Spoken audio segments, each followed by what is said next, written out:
The rain came down in sheets the night Eleanor Whitfield heard the pounding on her front door, and when she opened it, she found a pregnant young woman on her knees on the porch, soaked to the bone, her suitcase split open in the mud, clutching her stomach like she was trying to shield the child inside from the whole cruel world.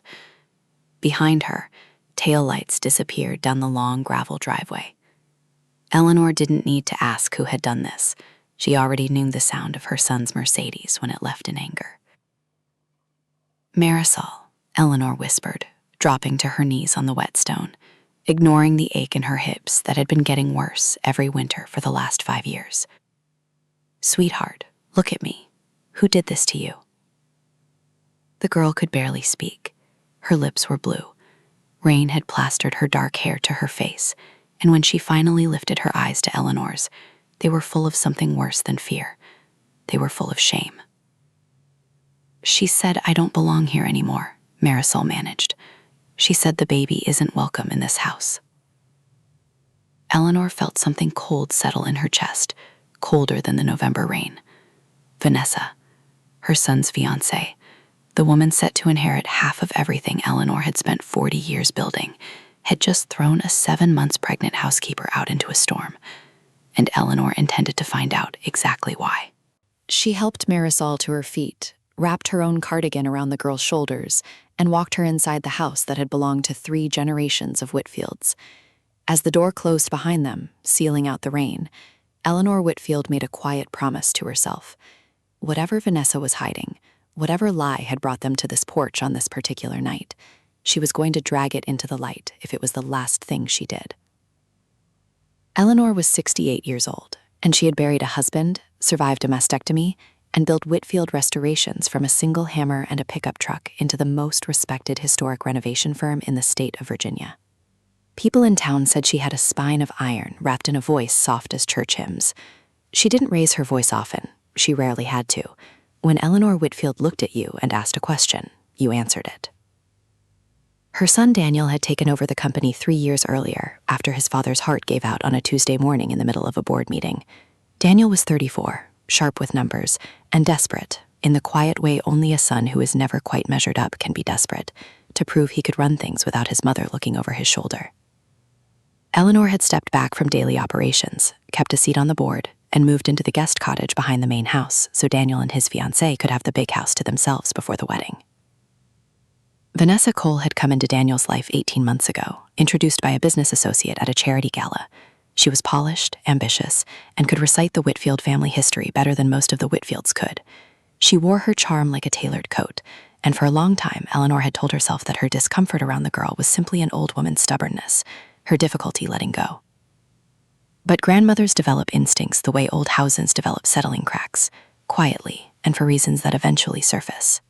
Marisol Reyes had been hired 8 months earlier to help around the main house, cooking, light cleaning, driving Eleanor to her physical therapy appointments twice a week since Eleanor no longer trusted her knees on icy roads. She was 26, quiet, hardworking, and had a laugh that made the whole kitchen feel warmer. Eleanor had grown fond of her, the way you grow fond of someone who shows up on time, tells you the truth, and never asks for anything extra. 3 months ago, Marisol had told Eleanor, privately, in the kitchen with the water running so no one could hear, that she was pregnant. She hadn't said who the father was. Eleanor hadn't pushed. She'd simply squeezed the girl's hand and said, "Whatever you need, you tell me." She wished now she had pushed harder. Inside, Eleanor sat Marisol at the kitchen table, wrapped a wool blanket around her, and put the kettle on. Her hands were shaking, though she kept her voice level. "Start from the beginning," Eleanor said. "Everything. Don't leave anything out to spare my feelings. I'm too old for that." Marisol wrapped both hands around the mug of tea Eleanor set in front of her. "Vanessa came into the kitchen an hour ago. She'd been drinking. She told me my services were no longer needed, that I had until tonight to pack and leave the property. When I asked why, after 8 months, with no warning, she said," Marisol's voice cracked, "she said a woman like me shouldn't be raising a baby under this roof, reminding everyone what kind of house this really is." "What does that mean?" Eleanor asked. "What kind of house?" Marisol shook her head, and Eleanor saw it then. Not defiance, but fear. The girl was protecting someone. Marisol, Eleanor leaned forward. Is my son the father of your child? The silence that followed answered the question more completely than words could have. No, Marisol finally said, and something in Eleanor's chest loosened, just slightly. No, ma'am, it's not Daniel. I would never. He's engaged. He's been nothing but decent to me. It's not him. Then why would Vanessa care so much about you leaving that she'd throw a pregnant woman into a storm? Marisol looked down at the table. Because of what I heard 3 weeks ago. I wasn't trying to listen. I was bringing towels to the study and the door was open, and she was on the phone with someone. She was talking about signatures, about documents that needed backdating before your husband's estate finished settling. She said, once Eleanor is out of the way, none of this will matter. Eleanor sat very still. Out of the way, she repeated. Those were her words. Yes, ma'am. I didn't understand what it meant. I still don't, not really. But when I mentioned it to Daniel, just in passing, just because it worried me, Vanessa must have found out I said something. 2 days later, she started finding reasons to be cold to me. Tonight, she just stopped pretending. The kettle on the stove began to whistle, a thin, rising shriek that seemed to Eleanor like the sound of every careful plan in her life quietly cracking down the middle. Eleanor didn't sleep that night. She sat in her study with the lamp burning low, going through the file boxes she kept from her husband Robert's estate, copies of everything, because a woman who has run a business for 40 years does not trust filing systems she cannot personally audit. Somewhere in these pages, she suspected, was the reason a 28-year-old woman with expensive taste and an easy smile had attached herself so completely to her son. At 6 a.m, she called her old friend and family attorney, Harold Bess, a man who had drafted every contract Whitfield Restorations had signed since 1994. Harold, she said, when his sleepy voice answered, I need you to pull the full trust documentation, everything, the original and anything filed since Robert passed. Eleanor, it's 6 a.m. I know what time it is. I need this by end of day. There was a pause, the sound of Harold sitting up in bed. Is everything all right? No, Eleanor said. I don't believe it is. By 9 that morning, Daniel had returned from wherever he'd spent the night, and Eleanor found him in the kitchen, unshaven, staring at a cup of coffee that had long since gone cold in front of him. He looked, she thought, like a man who already knew he'd done something unforgivable, and hadn't yet found the courage to name it out loud. Where's Marisol? He asked, not looking up. In the guest cottage, where she'll be staying. Eleanor set her purse down and stood across the table from her son. Where were you when your fiancé threw a pregnant employee out into the rain, Daniel? I wasn't there. I got home and Vanessa told me Marisol had quit, that she'd taken her things and left. He finally raised his eyes. I didn't know, Mom. I swear to you, I didn't know she'd done that. Do you know why she did it? Daniel's jaw tightened. Vanessa said Marisol had been spreading rumors, trying to cause problems between us before the wedding. Is that what you believe? He didn't answer right away, and in that hesitation, Eleanor saw the son she had raised, a boy who had always wanted so badly to believe the best about people that he sometimes chose not to see what was standing right in front of him. I believe, Eleanor said slowly, that you should ask your fiancé about a phone call she made 3 weeks ago. Ask her what she meant when she said, once Eleanor is out of the way, none of this will matter. The color drained out of Daniel's face. Vanessa did not come down for breakfast.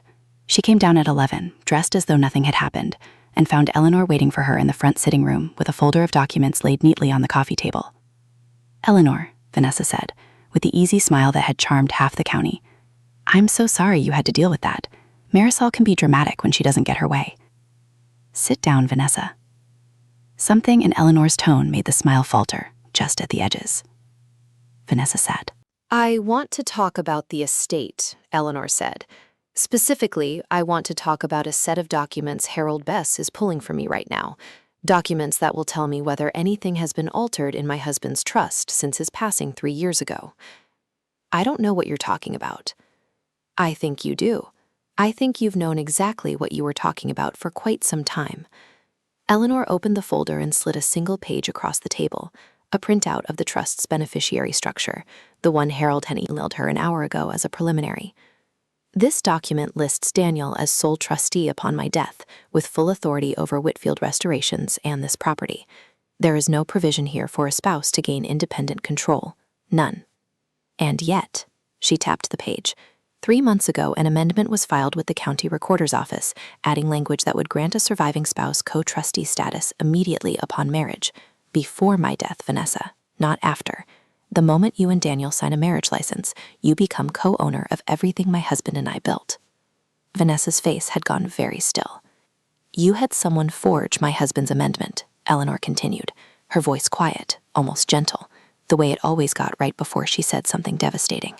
You backdated it to make it look as though Robert authorized it before he died, and Marisol overheard you discuss it with someone on the phone. That's why you needed her gone. That's insane, Vanessa said, but her voice had lost its polish. You can't prove any of that. I can, Eleanor said, because I've spent 40 years reading contracts for a living, and I know my husband's signature better than I know my own name. The one on that amendment isn't his. The room seemed to hold its breath. Outside, Eleanor could hear Daniel's footsteps stop in the hallway. He'd been listening, she realized, from just beyond the door, and now he stepped into the sitting room, his face the color of old ash. Vanessa, he said, tell me she's wrong. Vanessa looked between them, and for the first time since Eleanor had met her, the mask cracked completely. You have no idea what it's like, she said, her voice suddenly raw, stripped of its careful cultivation. Watching you inherit a company you don't even understand, watching your mother still control every decision from that cottage like she never actually stepped back. I was going to be your wife, Daniel. I was going to spend the rest of my life tied to a family that would never fully let me in, unless I forced my way in. So you forged legal documents, Eleanor said. You committed fraud against a probate court. And when a pregnant girl accidentally overheard you planning it, you put her out into a storm rather than risk her telling the truth. I panicked, Vanessa said. I didn't think it through. You thought it through enough to backdate a signature 3 years. Daniel sat down heavily in the armchair by the window, his hands over his face. When he finally spoke, his voice was barely above a whisper. I was going to marry you in 5 months. Harold Bess arrived at the house by early afternoon with the full file, and what he found confirmed everything Eleanor had suspected, and worse. The amendment had indeed been filed using a forged version of Robert's signature, notarized by a notary public who, it turned out, had lost her license 18 months earlier for exactly this kind of fraud, and who, records showed, had been paid $4,000 in cash by Vanessa 2 weeks before the filing date. This isn't a gray area, Eleanor, Harold said, sitting in her study that evening, the fire crackling low. This is criminal. Forgery, fraud against the probate court, filing false instruments with the county recorder. If you press this, and I strongly recommend you do, she is looking at real charges. And Daniel? Eleanor asked. What happens to the wedding, the company, all of it? The amendment gets voided. The original trust stands. Daniel remains sole trustee, exactly as your husband intended. Harold closed the folder. As for the wedding, I imagine that's already been decided. It had. Daniel had ended the engagement that afternoon, quietly, without theatrics, in a conversation Eleanor did not witness, but heard about later from the strained, hollowed-out sound of her son's voice when he finally came to find her in the study. I keep asking myself how I didn't see it, he said, sitting across from her, looking younger than his 34 years. 18 months, Mom. I was going to marry her. You saw what she wanted you to see, Eleanor said gently. That's not foolishness, Daniel. That's trust. The failure was hers, not yours. He was quiet for a long moment. Marisol tried to warn me, weeks ago. I brushed it off because Vanessa told me she was jealous, that she had a crush on me and was trying to cause trouble. He looked up, ashamed. I believed the lie because it was easier than believing the truth. The following week brought a call from the county prosecutor's office, and then, 2 weeks after that, a visit from a detective who wanted a full statement from Marisol regarding the phone conversation she'd overheard.